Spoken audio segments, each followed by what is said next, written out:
สบายดีท่านผู้ชมที่เคารพต้อนรับท่านผู้ชมเข้าสู่ข่าวภาคเที่ยงจากของข่าวโทรภาพแห่งชาติลาวพบกันในเที่ยงวันเสาร์ที่18 ตุลาคม 2025หับนาทีรายงานข่าวภาคเที่ยงในภาคนี้ข้าพเจ้าสิริวัลย์ พลเยี่ยมซึ่งเที่ยงนี้เขาก็มีหลายข่าวที่มานำเสนอต่อทานผู้ชมทำอิฐนี้ไปที่ห้องประธานประเทศแห่งสาธารณรัฐประชาธิปไตยประชาชนลาวสำเร็จการเข้าร่วมกองประชุมผู้นำโลกว่าด้วยแม่หญิงในระหว่างวันที่13-14 ตุลาคม 2025ที่ปักกิ่งสาธารณรัฐประชาชนจีนในวันที่ 13 ตุลาคม 2025ท่านนางปานียาทอตูได้นำพาคณะผู้แทนขั้นสูงของสาธารณรัฐประชาธิปไตยประชาชนลาวเข้าร่วมกองประชุมผู้นำโลกว่าด้วยแม่หญิงภายใต้หัวข้อคู่ร่วมชะตากรรมการเสริมขยายขบวนการใหม่แห่งการพัฒนาแม่หญิงอย่างรอบด้านที่นครหลวงปักกิ่งสาธารณรัฐประชาชนจีนโดยการเป็นเกียรติก้าวเปิดของประชุมโดยท่านสีจิ้นผิงประธานประเทศแห่งสาธารณรัฐประชาชนจีนซึ่งมีบรรดาประมุขรัฐหัวหน้ารัฐบาลการนำขั้นสูงและผู้ต่างหน้าจากประเทศต่างๆหลายกว่า110ประเทศและบรรดาองค์การจัดตั้งสากลสหพันธ์แม่หญิงสาวหนุ่มและองค์การจัดตั้งทางสังคมโดยมีผู้เข้าร่วมทั้งหมดหลายกว่า800ท่านจุดประสงค์ของกองประชุมแม้นเพื่อส่งเสริมบทบาทและความเสมอภาคหญิงชายการพัฒนาอย่างรอบด้านของแม่หญิงในทั่วโลกการสุขยู่การสร้างประชาคมร่วมชะตากรรมมวลมนุษย์และการจัดตั้งปฏิบัติเป้าหมายการพัฒนาแบบยืนยงอย่างมีประสิทธิผลในพิธีเปิดกองประชุมท่านสีจิ้นผิงได้ยกให้เห็นผลสำเร็จและสิ่งท้าทายตลอดระยะ30 ปีแห่งการจัดตั้งปฏิบัติแถลงการณ์และแผนปฏิบัติงานปักกิ่งนับตั้งแต่ถูกรับรองในปี 1995 เป็นต้นมาซึ่งมาถึงปัจจุบันการพัฒนารอบด้านของแม่หญิงกำลังเผชิญกับสิ่งท้าทายที่สลับซับซ้อนเป็นต้นแม่หญิงและเด็กหญิงหลายกว่า600 ล้านคนในทั่วโลกตกอยู่ในสภาพที่มีสงครามการปะทะกันด้วยกำลังอาวุธ 10% ของแม่หญิงและเด็กในทั่วโลกดำรงชีวิตในสภาพที่ทุกข์ยากที่สุดโดยเหตุนี้ท่านประธานสีจิ้นผิงจึงเสนอข้อแนะนำ4ข้อคือการร่วมสร้างสภาพแวดล้อมที่ดีในการเติบโตและพัฒนาแม่หญิงการร่วมกันบำรุงสร้างกำลังแรงเพื่อการสุขยู่ภารกิจของแม่หญิงอย่างมีคุณภาพสูงการร่วมสร้างสภาพการปกครองเพื่อรับประกันสิทธิผลประโยชน์ของแม่หญิงและการร่วมกันสร้างสังกัดใหม่แห่งการสุขยู่แม่หญิงโลกเพื่อสนับสนุนการพัฒนารอบด้านของแม่หญิงในทั่วโลกท่านประธานสีจิ้นผิงได้ประกาศจะสมทบทุนมูลค่า$10 ล้านสหรัฐให้แก่องค์การสหประชาชาติสำหรับแม่หญิงใน5 ปีต่อหน้าจะสนองเงินช่วยเหลือจำนวน$100 ล้านสหรัฐเข้าในกองทุนพัฒนาทั่วโลกรายการร่วมมือใต้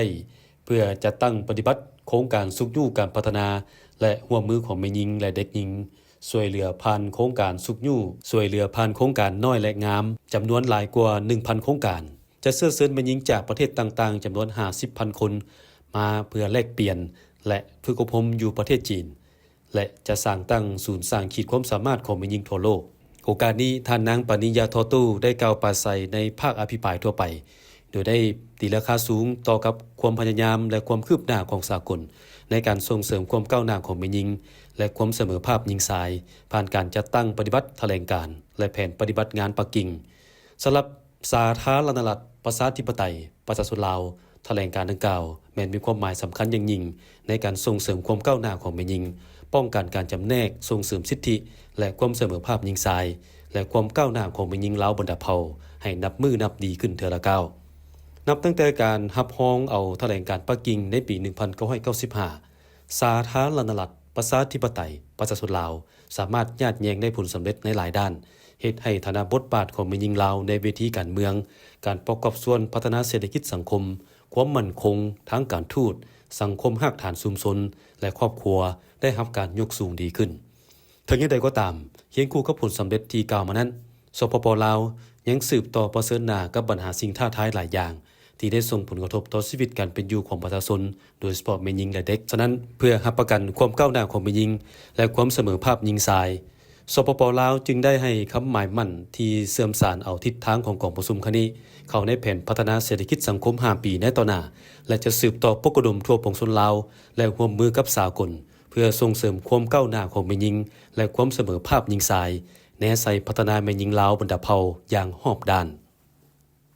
ส่วนในวันที่ 14 ตุลาคม 2025 ท่านนางปานิยาทอตู้ได้พบปะ2 ฝ่ายกับท่านหานเจิ้ง รองประธานประเทศแห่งสาธารณรัฐประชาชนจีนในโอกาสนี้ท่านนางปณิยาทอตู้ได้แสดงความขอบใจและตีราคาสูงต่อสายพัวพันมิตรภาพอันเป็นมูลเสื้อระหว่าง2 พรรค 2 รัฐและประชาชนลาวจีนรวมทั้งชมเชยผลสำเร็จอันยิ่งใหญ่และหวังว่าสปปจีนจะสืบต่อให้การร่วมมือและสนับสนุนสปปลาวในด้านเศรษฐกิจการค้าการลงทุนวัฒนธรรมเทคโนโลยีการท่องเที่ยวรวมทั้งทางแห้งของเส้นทางรถไฟลาวจีนเพื่อเป็นการใกล้เคียงให้แก่การเฉลิมฉลองวันครบรอบการสร้างตั้งสายพัวพันการทูตลาวจีนครบรอบ65 ปีในปี 2026ซึ่งทั้ง2ประเทศจะร่วมกันจัดตั้งปฏิบัติปีมิตรภาพลาวจีนจีนลาว 2026ในตอนท้ายท่านรองประธานประเทศแห่งสาธารณรัฐประชาธิปไตยประชาชนลาวได้ถือโอกาสดังกล่าวเสริญการนำคันสูงของสปปจีนเข้าร่วมงานเฉลิมฉลองวันสถาปนาสปปลาวครบรอบ50 ปีเพื่อเป็นการสืบต่อหัดแน่นสายพัวพันมิตรภาพอันเป็นมูลเสื้อระหว่าง2ประเทศในภาคบ่ายของวันเดียวกันท่านรองประธานประเทศได้ลงเยี่ยมยามพื้นฐานการผลิตสหกรณ์ปลูกเห็ดอยู่บ้านฝูเกิลจวงตาแซงทงโจนครหลวงปักกิ่งที่ได้สร้างอาชีพให้แก่ประชาชนภายในบ้านโดยเฉพาะแม้นมีประชาชนบ้านที่เป็นเพศหญิงจำนวน70ส่วนห้อยได้ประกอบส่วนเป็นแรงงานของสหกรณ์การผลิตและมีรายรับจากการปลูกเห็ดขายเป็นสินค้าพร้อมเดียวกันนี้ก็ได้แลกเปลี่ยนบทเรียนเกี่ยวกับการบริหารคุ้มครองรัฐคันท้องถิ่นกับอำนาจการปกครองบ้านฝูเกิลจวงและตาแสงทงโจที่ตั้งอยู่ศาลเมืองของนครหลวงปักกิ่งและบริหารรัฐคันท้องถิ่นจากนั้นก็ได้เยี่ยมชมบริษัทวิทยาศาสตร์และเทคโนโลยีกสิกรรมเซินโจ LV เพิงที่ค้นคว้าและพัฒนาแนวพันธุ์พืชกสิกรรมภายในประเทศจีนในวันที่ 16 ตุลาคม 2025 ที่ผ่านมาที่หอประชุมแห่งชาติทานสอนไซศรีพันดรนายกรัฐมนตรีแห่งสาธารณรัฐประชาธิปไตยประชาชนลาวได้ให้เกียรติต้อนรับการเข้าเยี่ยมคำนับของอาสาสมัครญี่ปุ่นซึ่งนำโดยทานโคอิซุมิซึโตมุเอกอัครราชทูตญี่ปุ่นประจำลาวและทานปริญญาเอกทานากะอากิริโกะประธานองค์การร่วมมือสากลญี่ปุ่นจากสำนักงานใหญ่ที่โตเกียวประเทศญี่ปุ่นท่านนายกรัฐมนตรีได้กล่าวแสดงความยินดีต้อนรับสมเสยและตีราคาสูงต่อบรรดาอาสาสมัครที่มาเคลื่อนไหวเฮ็ดเวียกช่วยเหลือสาธารณรัฐประชาธิปไตยประชาชนลาวซึ่งเป็นผู้ที่มีความอดทนและเสียสละสูงพิเศษในปี 2025 นี้ครบรอบ 70 ปีของการสร้างตั้งสายพัวพันการทูตลาวญี่ปุ่นและครบรอบ 60 ปีของการจัดส่งอาสาสมัครมาปฏิบัติหน้าที่อยู่สปป.ลาวการช่วยเหลือของญี่ปุ่นแมนอยู่ในอันดับหนึ่งที่ให้การช่วยเหลือร่วมมือ2ฝ่ายของบรรดาคู่ร่วมพัฒนาในสปป.ลาวเฉลี่ยแล้วมูลค่าประมาณ 80-90 ล้านดอลลาร์สหรัฐต่อปีและมีบางปีก็หลายกว่านั้นโดยรัฐบาลญี่ปุ่นได้สุ่มทุนฮ้อนเข้าในแขนงการต่างๆของสปป.ลาวเช่นการศึกษาสาธารณสุขกสิกรรมป่าไม้การพัฒนาพื้นฐานของรางเศรษฐกิจและอื่นๆซึ่งทั้งหมดนั้นแม่นสอดคล้องและเป็นไปตามแผนงานโครงการบริมสิทธิ์ของรัฐบาลลาวโดยเฉพาะการจัดตั้งปฏิบัติแผนพัฒนาเศรษฐกิจสังคมแห่งชาติในระยะแต่ละระยะซึ่งได้ประกอบส่วนอันสำคัญเข้าในการบรรลุเป้าหมายการพัฒนาแบบยืนยงก็คือการช่วยเหลือสปป.ลาวให้หลุดพ้นออกจากสถานภาพประเทศด้อยพัฒนาในซุ้มปีต่อหน้านอกจากนี้ท่านสอนไซศรีพันดรยังได้เสนอให้ฝ่ายญี่ปุ่นสืบต่อส่งอาสาสมัครของตนมาปฏิบัติหน้าที่ในโครงเขตเวียกงานที่เป็นบริมสิทธิ์โดยเลือกเฟ้นเอาอาสาสมัครที่มีบทเรียนและความรู้เฉพาะด้านเพื่อมาช่วยแขนงการของลาวเสนออาสาสมัครให้ความร่วมมือถ่ายทอดความรู้ความสามารถและเทคโนโลยีให้แก่คณะวิชาการลาวพร้อมทั้งร่วมเฮ็ดเวียกกับองค์การปกครองท้องถิ่นที่ตนสังกัดอยู่ไปเคียงคู่กับการเรียนรู้วัฒนธรรมและฮีตของประเพณีอันดีงามของชุมชนท้องถิ่นรวมทั้งภาษาลาวเพื่อนำไปเผยแพร่ในประเทศญี่ปุ่น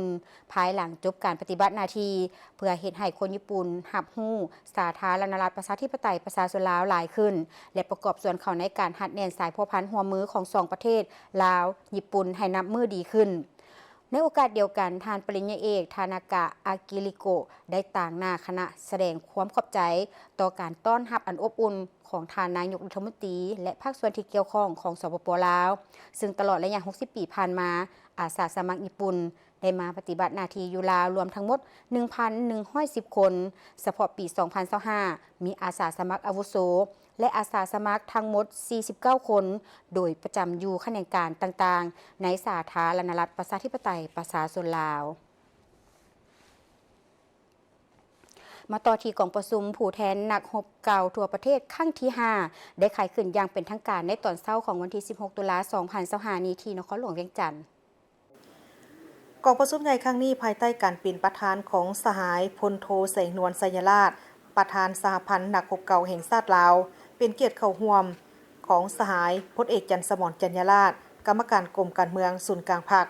คณะเลขาธิการศูนย์กลางพรรครองนายกรัฐมนตรีมีผู้แทนสมบูรณ์ที่มาจากสหพันธ์นักรบเก่าแห่งชาติลาวสหพันธ์นักรบเก่านครหลวงเวียงจันทน์บรรดาแขวงในขอบเขตทั่วประเทศเข้าร่วมในเวลากองประชุมสหายพลโทแสงนวลไสยราชก็ได้กล่าวเปิดกองประชุมอย่างเป็นทางการสหายได้กล่าวว่ากองประชุมจะได้สรุปตีราคาคืนการนำพาซี่นำและปฏิบัติหน้าที่การเมืองทิศทางคาดหมายที่กองประชุมใหญ่ผู้แทนนักรบเก่าทั่วประเทศครั้งที่ 4 วางออกยกให้เห็นผลสำเร็จสิ่งที่ข้างคาพร้อมทั้งสาเหตุจากนั้นก็ถอดถอนเป็นบทเรียนเพื่อซี่นำเวียกงานในซุ้มปีต่อหน้าพร้อมกันนั้นก็กำหนดทิศทางคาดหมายสู่สนหน้าที่จุดสุมใน5 ปีต่อหน้า 2026 ถึง 2030 ได้ใส่สืบต่อพันขยายแนวทางเปลี่ยนแปลงใหม่รอบด้านมีหลักการของพรรคเข้าสู่ชีวิตตัวจริงของสหพันธ์นักรบเก่าแต่ละขั้นให้เป็นแผนงานโครงการและหน้าเวียกอันละเอียดเพื่อประกอบส่วนจัดตั้งพันขยายมติกองประชุมใหญ่ครั้งที่ 12 ของพรรคให้บรรลุผลตามระดับคาดหมายที่วางไว้จากนั้นสหายพลจัตวาพรใจพันธวงศ์รองประธานสหพันธ์นักรบเก่าแห่งชาติลาวก็ได้ผ่านรายงานการเมืองต่อกองประชุมใหญ่ครั้งนี้ว่าตลอดระยะ 5 ปีที่ผ่านมาคณะพรรคคณะบริหารงานสหพันธ์นักรบเก่าได้ถือสำคัญและเอาใจใส่ศึกษาอบรมการเมืองแนวคิดของพนักงานเอาใจใส่จัดตั้งผันขยายแนวทางการเปลี่ยนแปลงใหม่ที่มีหลักการของพรรคมติคำสั่งแผนพัฒนาเศรษฐกิจสังคมเข้าในชีวิตตัวจริงอย่างเป็นรูปธรรมปรับปรุงบูรณะกงจักการจัดตั้งสหพันธ์นักรบเก่าแต่ละขั้นมีความปลอดใสเข้มแข็งและนักแน่นสามารถเคลื่อนไหวตามพระบทบาทเป็นเสนาธิการไทยแก่คณะพรรคของตนได้เป็นอย่างดี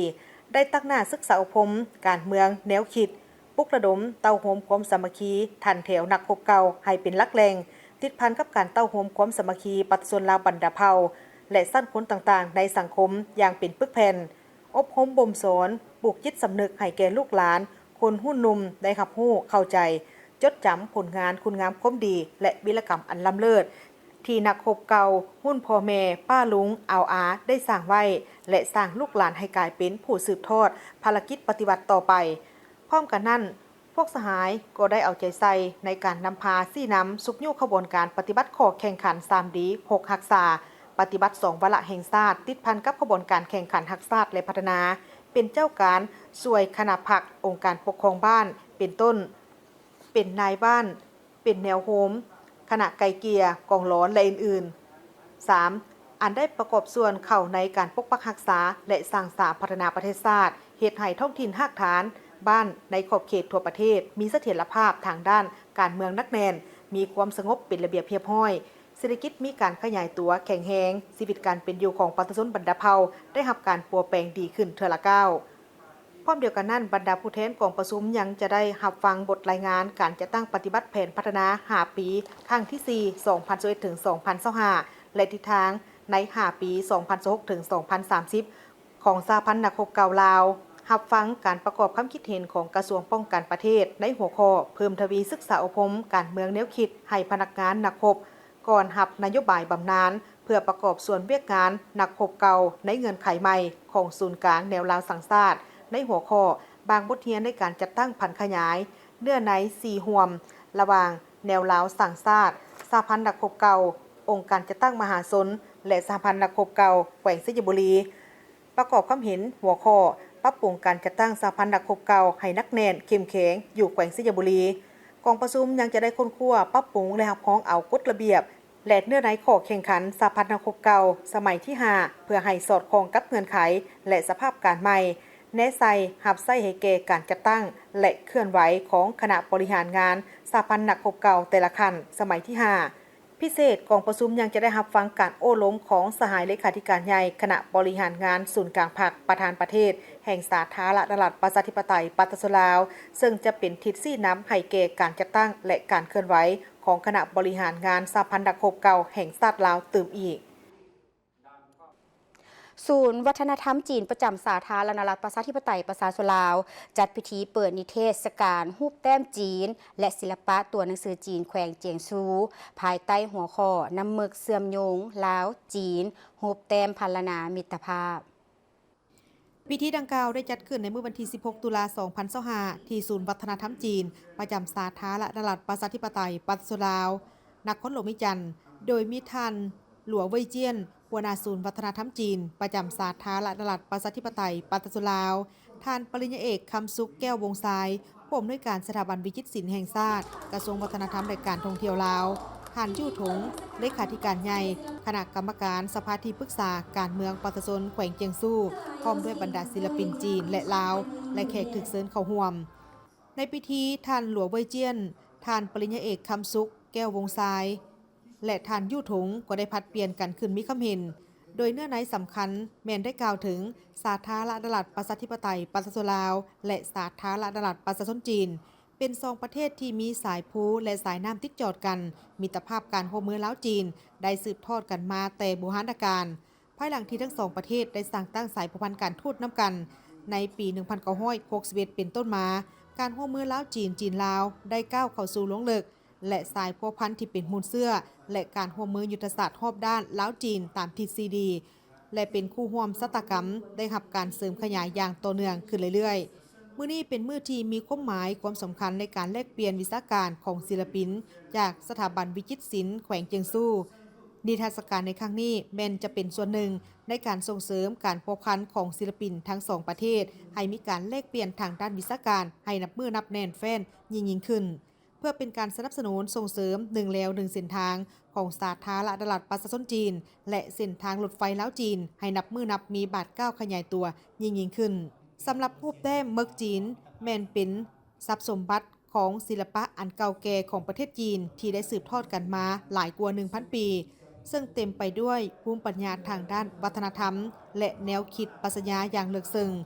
การวางแสดงครั้งนี้ศิลปินจีนแขวงเจียงซู่ได้นำเอาผลงานอันวิจิตรงดงามที่เป็นผลงานสิ้นเอกของตนจากหลากหลายผลงานมาจัดวางแสดง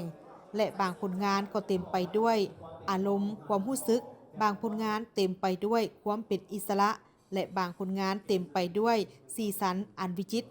ทั้งหมดแสดงให้เห็นถึงมนต์เสน่ห์อันเป็นเอกลักษณ์และความคิดสร้างสรรค์ความสมัยของศิลปะรูปแต้มและตัวหนังสืออันเป็นมูลเสื้อได้อย่างชัดเจน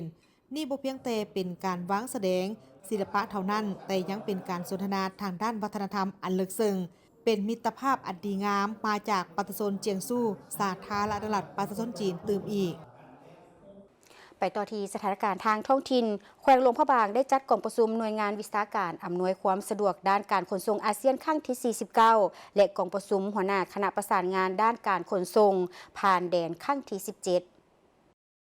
จุดประสงค์ของกองประชุมในครั้งนี้แม้นเพื่อทบทวนคืนบรรดาความคืบหน้าของเวียกงานที่สำคัญภายใต้แผนยุทธศาสตร์การขนส่งแต่ปี 2016-2025 รวมทั้งการปฏิบัติบรรดาสัญญาอำนวยความสะดวกด้านการขนส่งของอาเซียนเช่นสัญญาอำนวยความสะดวกขนส่งสินค้าผ่านแดนอาเซียนสัญญาอำนวยความสะดวกขนส่งระหว่างประเทศสัญญาขนส่งหลายรูปแบบสัญญาขนส่งโดยสารอาเซียนปรึกษาหารือแผนการขนส่งอาเซียนแต่ปี 2026-2030 โดยจะซุ่มใส่ปรับปรุงขั้นตอนการแจ้งเอกสารขนส่งข้ามแดนการขนส่งหลายรูปแบบการขนส่งแบบยินยงและคอร์สการประสานงานร่วมกับคณะกรรมการต่างๆปรึกษาหารือบรรดาแผนงานร่วมกับคู่ร่วมพัฒนาคืออาเซียนญี่ปุ่นและอาเซียนสหรัฐอเมริกาพร้อมทางการร่วมมือกับภาคเอกชนและผู้ประกอบการการขนส่ง